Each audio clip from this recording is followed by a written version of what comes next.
Mm, Listo. Buenas tardes, jóvenes. Nuevamente, acá con ustedes en la pantalla, con el curso de Pensamiento Económico 2, septiembre 28. Esta grabación corresponde a septiembre 28 y nos quedaría faltando la de octubre 5. Y ahí terminamos.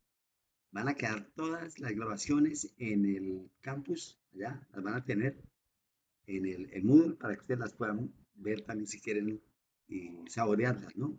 Porque les van a servir. Hay bastante tema, bien explicado, jóvenes, y puedan entender un poquitico más esta temática del pensamiento económico, de los pensadores y de los grandes cerebros del pensamiento económico.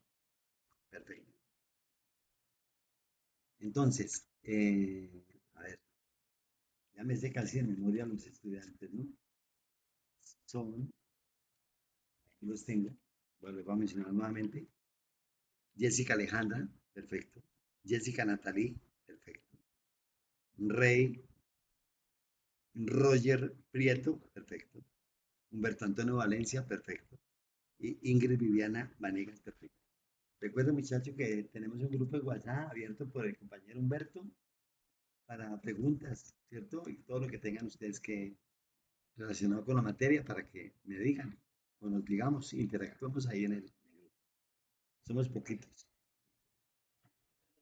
Bien, el tema se llama Escuela Institucionalista. Esta corresponde a septiembre 28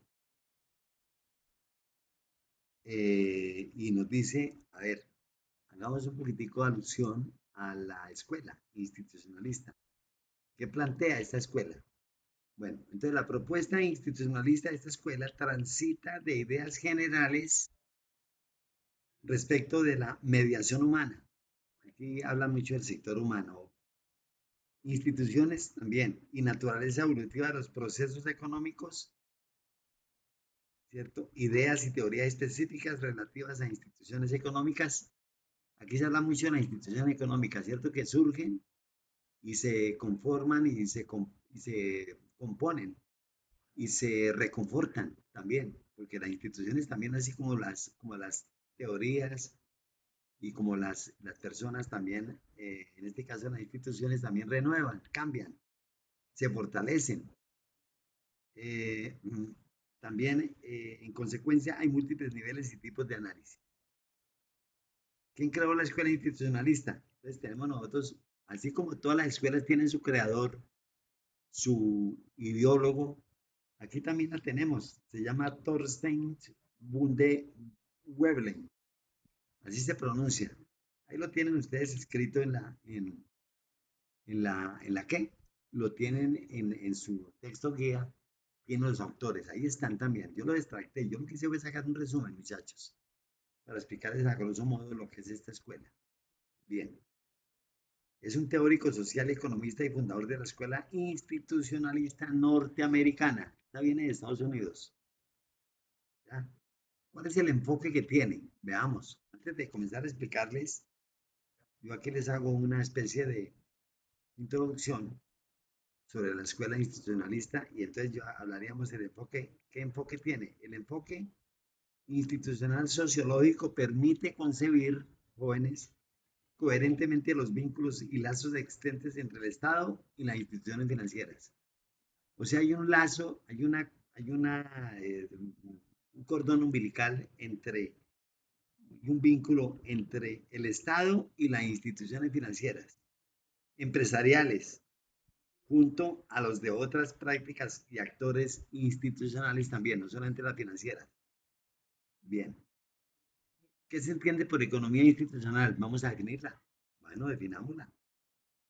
La teoría económica institucional considera que los procesos económicos están insertados en un entorno social muy complejo. La economía está en interacción continua y dinámica con un sistema sociocultural, ¿cierto? Y político más amplio, no siendo posible distinguir entre procesos económicos y procesos sociales. Se confunden, ¿no? Los procesos económicos y los procesos sociales. Bueno, sigamos mirando. ¿Cómo surge el institucionalismo? ¿Cómo surgió? ¿Por qué surgió? ¿Qué fue lo que pasó? A ver, el origen del institucionalismo se encuentra en la obra del estadounidense que mencionábamos, Things Waving, Waving. Ahí lo van a ver ustedes, esta pronunciación, ustedes la van a ver ahí en el libro, en el texto guía, van a ver el autor. Se encuentra en la obra del estadounidense Things Waving, quien confronta abiertamente la teoría económica marginalista. Oiga bien, oiga bien lo que hace este señor.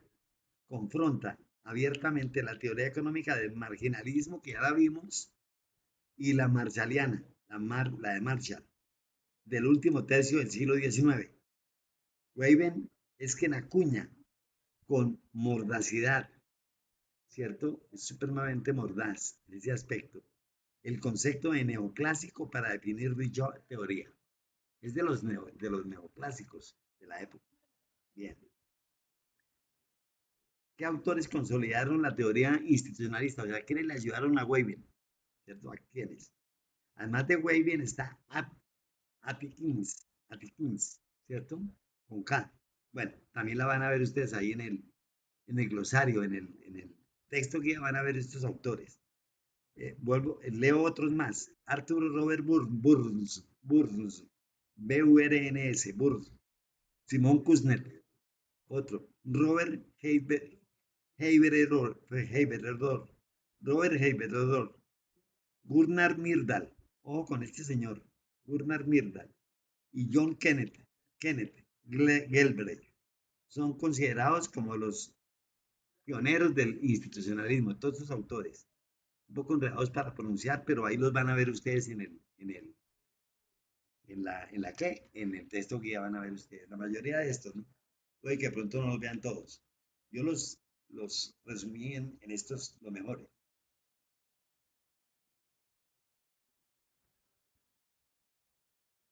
Bueno, sigamos.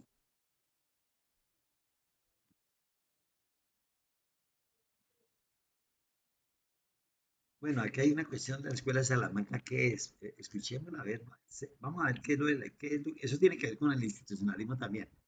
Escuela de Salamanca, eso me suena como Salamanca, como España, veamos. La escuela de Salamanca identifica un grupo de juristas, doctores dominicos españoles, sí, del siglo XVI, del convento de San Esteban, que son los creadores de un cuerpo de doctrina con unidad en el método sobre derecho natural, internacional y teoría monetaria. Bueno, tocaría profundizar más sobre este aspecto. No hay tiempo de verlo acá.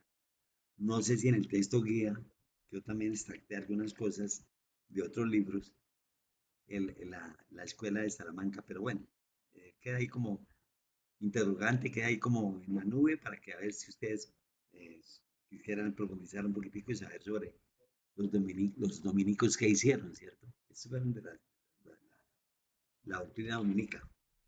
Bien. Digamos que hay otra parte acá. Bueno, ¿qué sostiene la nueva economía institucional? ¿Qué sostiene la nueva economía institucional?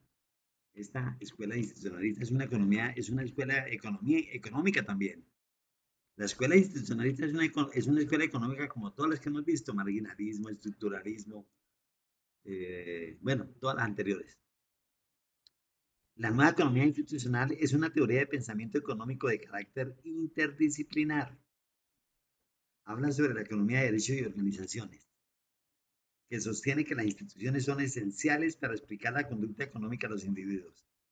O sea, aquí ellos, con toda razón, dicen que las instituciones son esenciales. Todas las instituciones, las empresas, son esenciales para explicar la conducta económica de los individuos. O sea, la economía se mueve a través también de las instituciones. Las instituciones también rodean, promueven, merodean el aspecto económico. Y sin ellas, pues la economía también no sería economía. Es lo que nos dicen ellos y tienen toda la razón. Claro que sí. Bien. ¿Cuántas escuelas económicas hay de institucionalistas? A ver, veamos. Entonces, escuela, no, ¿cuántas escuelas hay en las económicas? Pues, de las que hemos visto, pues hay muchas. Escuela clásica, ya la vimos. Escuela marxista, también ya la vimos. Escuela alemana, también ya la vimos.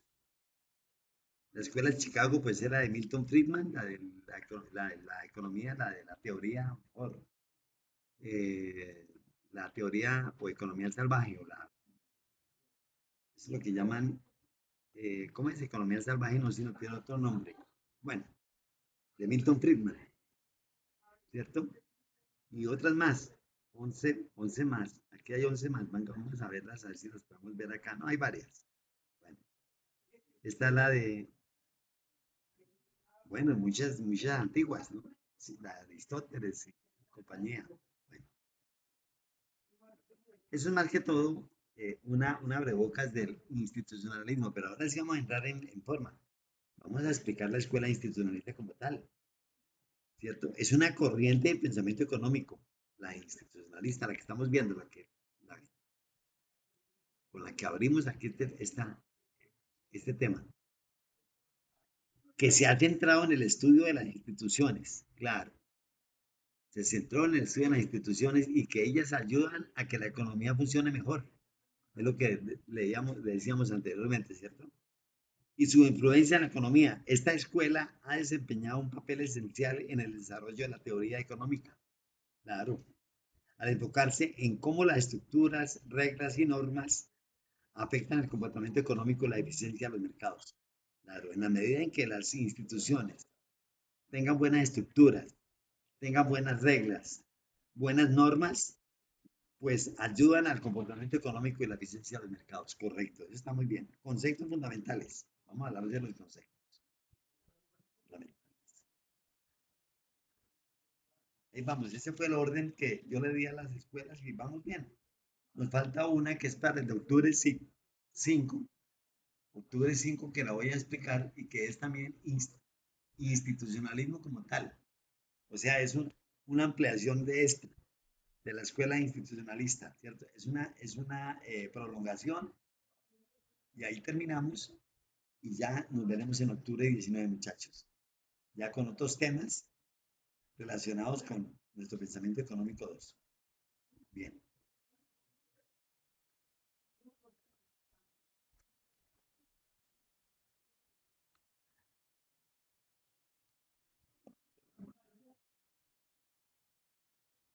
bueno, entonces decíamos conceptos fundamentales. La economía institucionalista se basa en varios conceptos claves, ¿cierto? Instituciones, primero que todo instituciones, se refiere a las reglas, normas y organizaciones que regulan la interacción económica y social. ¿Listo?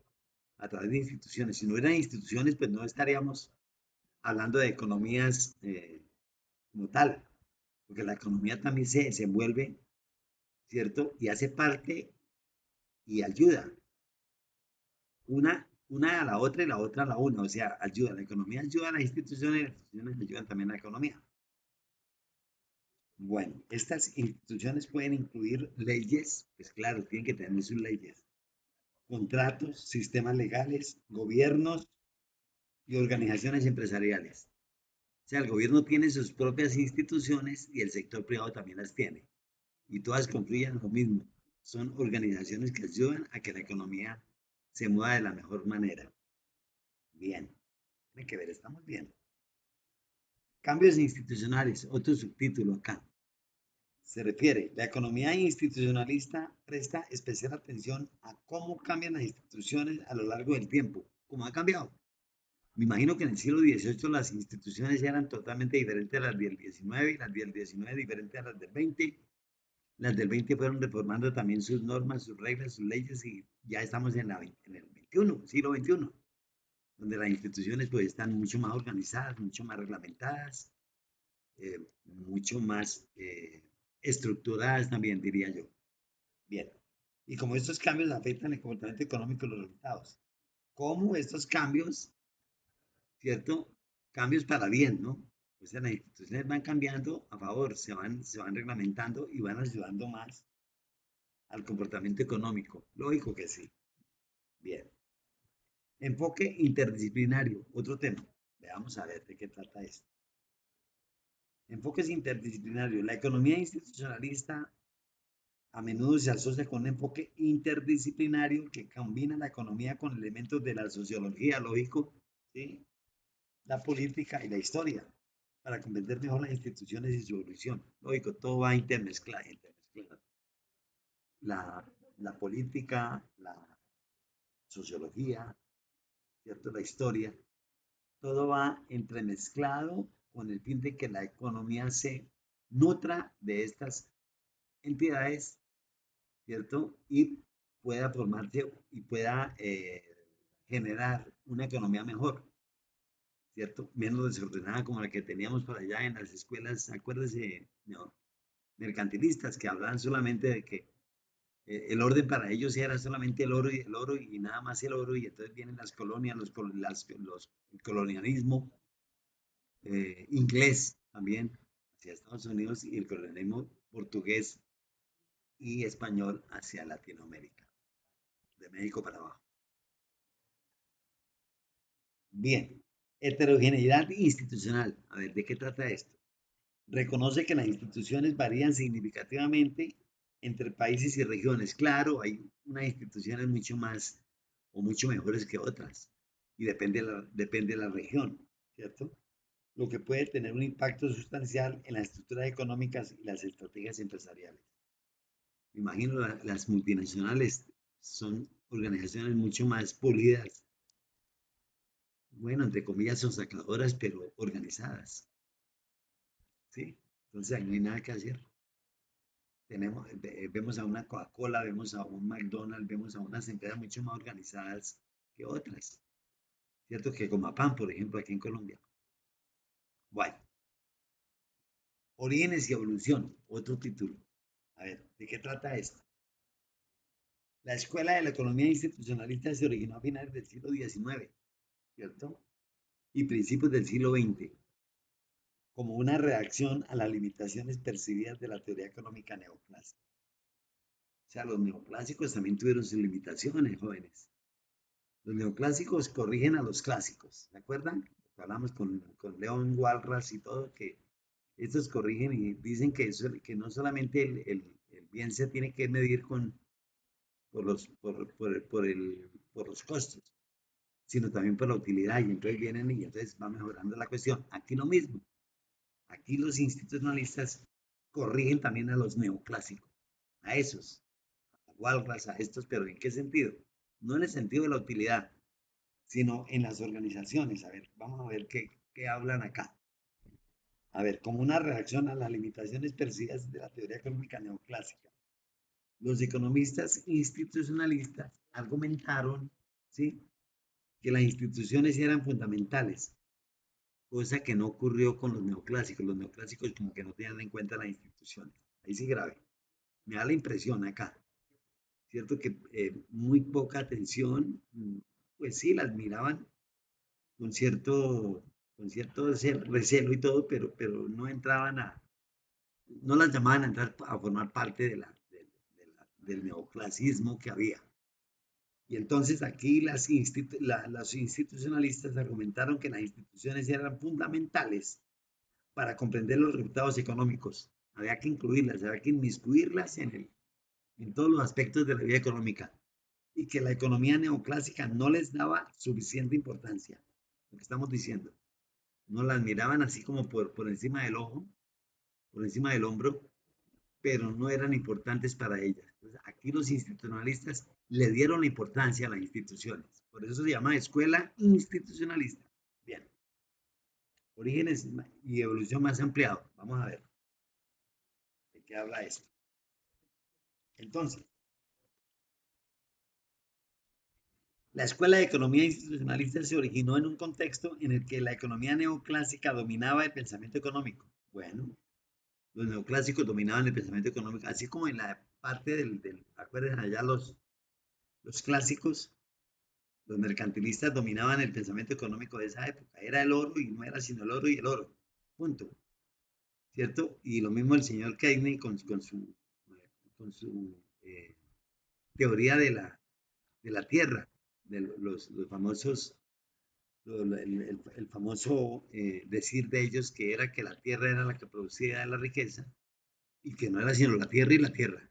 Esa, un poquitico, esos son los fisiócratas, ¿cierto? En cabeza de Kesney. Bueno, pero acá, entonces, lo que los institucionalistas comentaban es que la economía neoclásica dominaba el pensamiento económico en esa época. Bueno, entonces, ¿qué pasó? A finales del siglo XIX y principios del siglo XX, los economistas institucionalistas comenzaron a cuestionar las limitaciones de la teoría neoclásica. Claro, comenzaron a cuestionarla porque no metían a las instituciones ahí y argumentaron que ésta no tenía en cuenta adecuadamente las instituciones que regulan la actividad económica. Uy, no la tenían en cuenta. ¿Listo? Entonces se pusieron bravos, digámoslo así.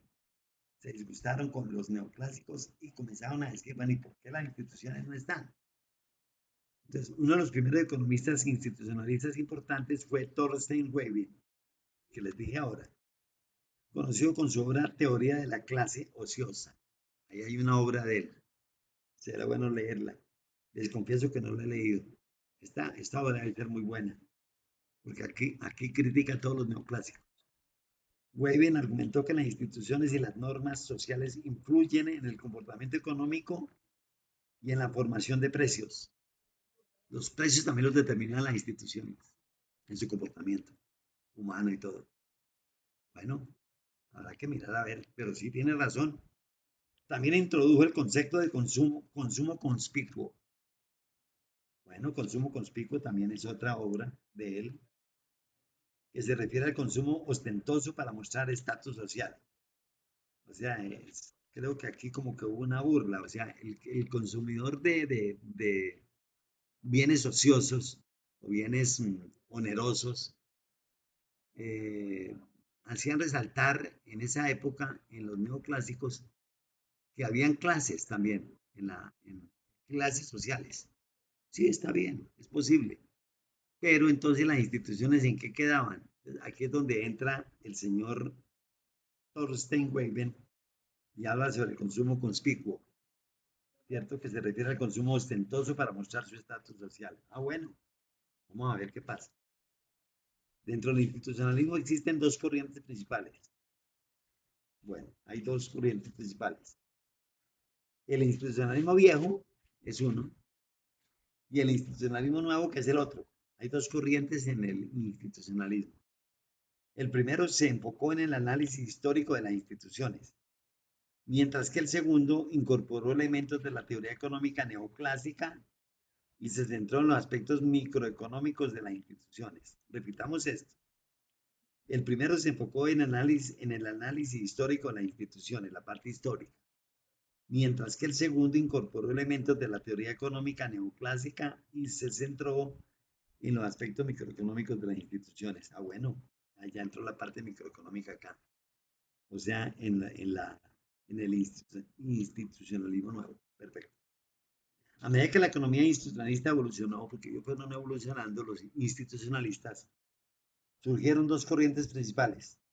Vuelvo y repito, el institucionalismo viejo, representado por economistas como Commons y Mitchell, se centró en el análisis histórico, ya dije, las instituciones y su evolución a lo largo del tiempo. Se enfocó y se centraron en la parte histórica, pero se interesaron en cómo las instituciones legales y sociales afectaban la actividad económica. Por otro lado, el institucionalismo nuevo, que fue la otra corriente, incorporó elementos de la teoría económica neoclásica y se centró en los aspectos microeconómicos de las instituciones. Ah, bueno, ahí está.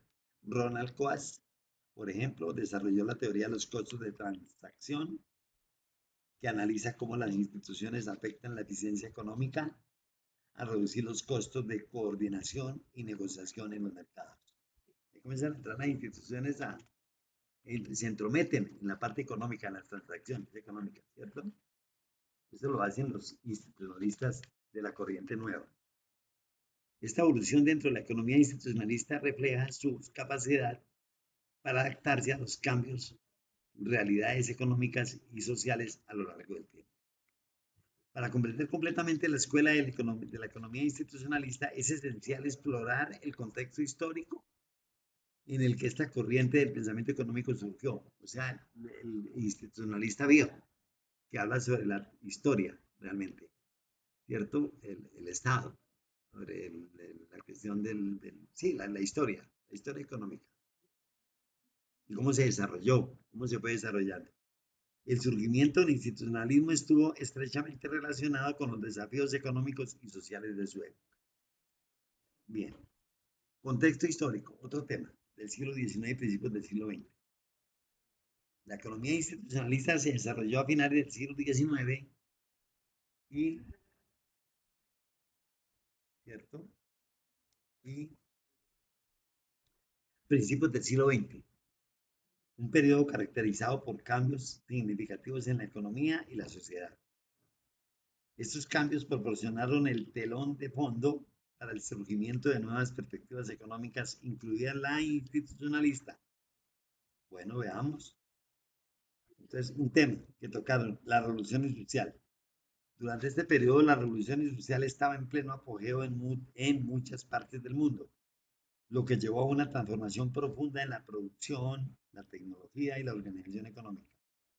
La industrialización genera una creciente mejor urbanización y un cambio en las formas tradicionales de vida económica y social. Tocaron también las desigualdades económicas. Vamos a ver qué tocaron ellos ahí. Yo hago aquí el resumen, ¿no? La industrialización también trajo consigo desigualdades económicas significativas. Si bien hubo un crecimiento económico notable, también se produjo una concentración de riqueza. Todo eso lo escribieron ellos y eso fue cierto. Y lo llevaron a los libros de los institucionalistas viejos, que eran los que trabajaban sobre la historia. También se produjo una concentración de riqueza en manos de unos pocos, ¿correcto? Que hemos dicho, lo que generó preocupaciones sobre la equidad y la distribución del ingreso. Perfecto. Cuestionamientos de la economía clásica. Viene también la parte histórica. La economía clásica que dominaba el pensamiento económico en ese momento, en esa era, en ese tiempo, se centraba en teorías como la del valor trabajo de Adam Smith y David Ricardo. Sin embargo, los economistas institucionalistas comenzaron a cuestionar esas teorías, comenzaron a cuestionar a David Ricardo y a Adam Smith, claro, cada uno en su época, ¿cierto? Allá en su época fueron los mejores, pero así como todo, se van viendo dificultades, se van viendo errores, se van viendo errores de toma de decisiones, en fin, y entonces los institucionalistas comienzan a criticar a David Ricardo y a Adam Smith. Sin embargo, los economistas institucionalistas comenzaban a cuestionar esas teorías.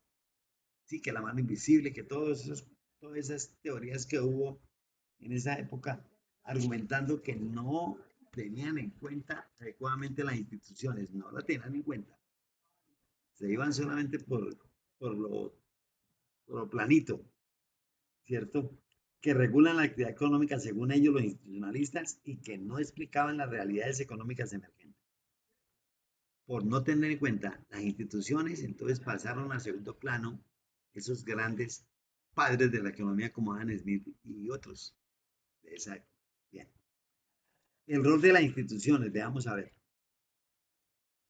Fue en este contexto que los economistas institucionalistas comenzaron a enfocarse en el papel fundamental de las instituciones en la economía. Argumentaron que las instituciones como las leyes, las costumbres, las normas sociales eran esenciales, claro que sí, para comprender el comportamiento económico. Sin ellas no podía haber un comportamiento económico bueno, sano. Y las diferencias en los resultados económicos entre las sociedades, ¿correcto?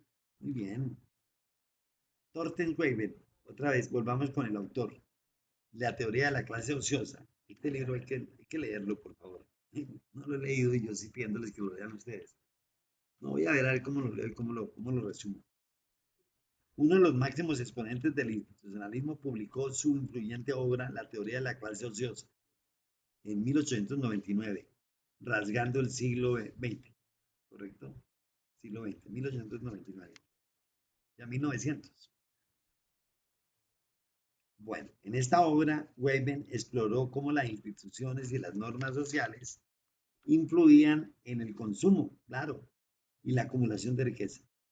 Introdujo conceptos como el consumo conspicuo, ya lo había leído, ya lo había mencionado, que destacaba el gasto ostentoso para mostrar estatus social, como algunos consumidores o algunas clases ostentaban el poder a través de gastos ociosos o gastos ostentosos para mostrar su estatus.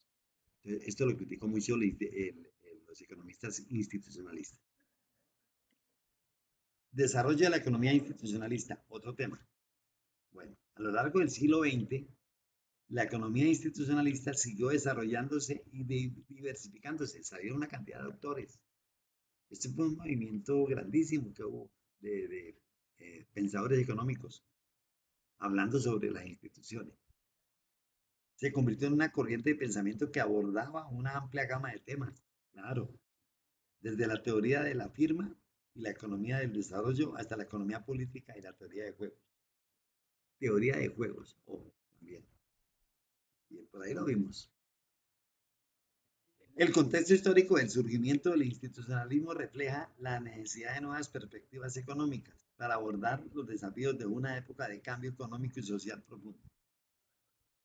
En la siguiente parte de este curso, o sea, en la última que les voy a dictar el próximo octubre 5, pero la tengo lista para grabarla ahora y subirla ya al sistema, quedaría subida para octubre 5, el último jueves pasado.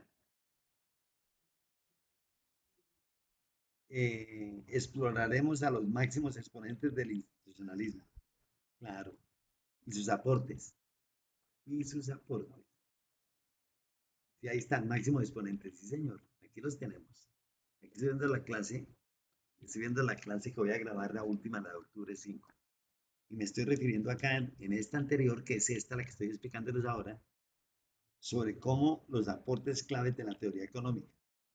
Si deseas continuar o tienes alguna pregunta adicional, no dudes en pedir más información. Hazla ahí también por el WhatsApp, por favor, si quieren. Yo les colaboro o les subo el link de algún libro de esto, de algún autor de esto. Estoy aquí para guiarles en el aprendizaje sobre la Escuela de Economía. Esto es lo que yo hago. Bueno, tenemos. Bueno, la Escuela de la Economía Institucionalista ha contado con destacados exponentes cuyos aportes han influido en la comprensión de cómo las instituciones afectan la economía, ¿cierto? Y la sociedad. En esta sección exploraremos algunos de los máximos exponentes del institucionalismo y sus contribuciones claves. Hablemos de Thorsten Weyber, ¿cierto? 1857-1929, o sea, siglo XIX y siglo XX. Muere en el 1929. Bien. Weyber es ampliamente reconocido como uno de los fundadores de la economía institucionalista, es el padre de los institucionalistas. Su obra más influyente, como yo lo dije, es la teoría de la clase ociosa. Vamos a subrayarla aquí otra vez. Exploró la relación entre las instituciones sociales y económicas y el comportamiento humano. Weyber introdujo el concepto de consumo conspicuo. Yo sí quisiera saber el consumo conspicuo, ¿qué es? Pues que describía cómo las personas gastaban dinero en bienes y servicios para mostrar su estatus social en lugar de satisfacer necesidades reales. Bienes ociosos, bienes ociosos compraban y lo mostraban y se clasificaban como un estatus superior a los otros. Eso es lo que criticaban los institucionalistas a estos clientes o consumidores de estatus altos. Bien, este concepto resaltó la influencia de las instituciones en las decisiones de consumo y en la acumulación de riqueza. Y comenzaban a acumular riqueza. Más acumulación de riqueza se presentó en este periodo. John Conmon, otro autor, fue un destacado economista e institucionalista conocido por su enfoque en las relaciones laborales y la economía del trabajo. Su obra, Distribución del Ingreso, analizó la relación entre las instituciones laborales y la distribución de la riqueza. Commons también desarrolló la teoría de la acción colectiva, que exploró cómo las instituciones afectan la capacidad de los trabajadores para organizarse y negociar con los empleadores. Perfecto. Toca ese tema. De ahí vienen por eso las reacciones de los sindicatos y todo este tipo de cosas. Clarence Ayres, otro, 1972, siglo XX.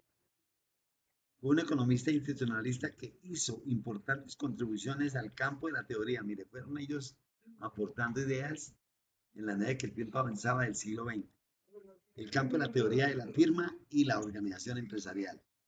En su obra La teoría de la organización industrial, también argumentó que las empresas son instituciones económicas y sociales cuyo comportamiento es influenciado por una variedad de factores institucionales, incluyendo normas, lo que hablábamos, costumbres y estructuras de propiedad.